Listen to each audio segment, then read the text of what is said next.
Welcome to another Great Cloud Basic tutorial. This is part 19 and the summary for the PICK18FxQ41 chipset. So we've been through 18 tutorials from the simplest to something quite complicated in terms of integration with MPLAB-X. Today all I'm going to do is summarize through, quick tutorial, but nothing too good, nothing too great. So we've seen that the PIC18 is a high performance PIC18 microcontroller. We've seen it use the digital analogs and the ADCs. We've seen it use serial ports, I2C, SPI, ports with modulation, many different ways, CLC. And it's a very great little board, little chip, sorry, because it fits the board I was using, and I highly commend it as a microcontroller. So you've also seen that Great Cloud Basic is a compiler, does the job, and it's an open source compiler for PIC, AVR, and LGT, and there's other tutorials on those products. But now it supports this Q41 natively, which means that you can take the source on the output from Great Cloud Basic and consume that inside of MPLAB-X. It's cross-platform, 32-bit and 64-bit operating systems, Windows, Mac, Pi, and Linux, and code that you generate for the 18F is compatible with the 16F, 10F, etc. So you can actually create common code across a whole series of platforms.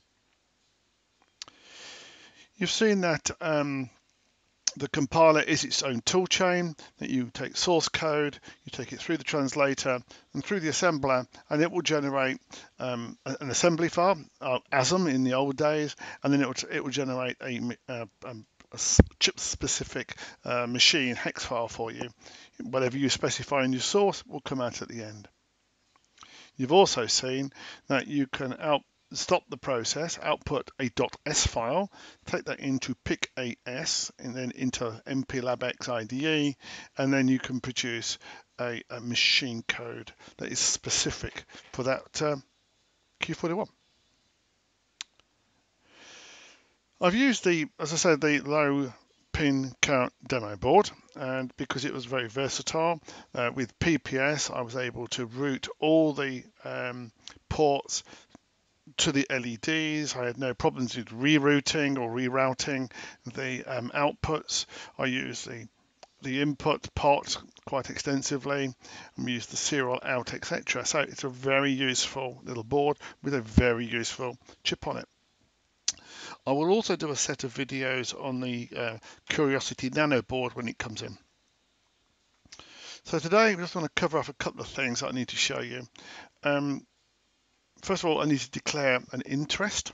I have an interest in the programming method that I've been using, which is called PICKitPlus. It programs PICKit2s and PICKit3s. For 3 years we've been developing that software, and it supports Windows 32-bit, 64-bit, Linux, and Pi. We have many different versions of the software that's available, and I've been using that methodology exclusively. But I've been asked to show you the PICKit4 method, which I'm going to do now. So let's go out to the lab, see what I've got. In the lab, I've got a PICKit2 and the Q41. And if I look at SynWrite, I'm just going to come out into SynWrite very quickly, and I am just going to show my desktop for a second. I'm just going to code that up. It's already coded. I'm just going to program it, and here we go. As I program it, the programmer flashes and the LEDs will start flashing, which is great, isn't it? Isn't that wonderful? So what I'm going to do is I'm just going to put an end in there. I'm going to reprogram it so the LED doesn't flash, and then I'm going to change it over to a PICKit4. Great. So I'm just going to unplug that. I'm going to bring in a PICKit4, plug it in. And then I'm going to go into something that we've seen, that we've had a tutorial on. So let's just put that in there so it's in view. What I'm now going to do is I'm going to go into the Great Card Basic Preferences, and I will show you that on my desktop so that you can see exactly what I'm doing. Is that a bit of view? No, I'll go back to that previous view there. I'm going to go Great Card Basic Programmer Preferences, and that opens up the Preferences dialog, which I will zoom in on, and you can see here that I have got the PICKitPlus command line 5 volts at the top. I'm just going to put that PICKit4 at the top. It's set up to do it.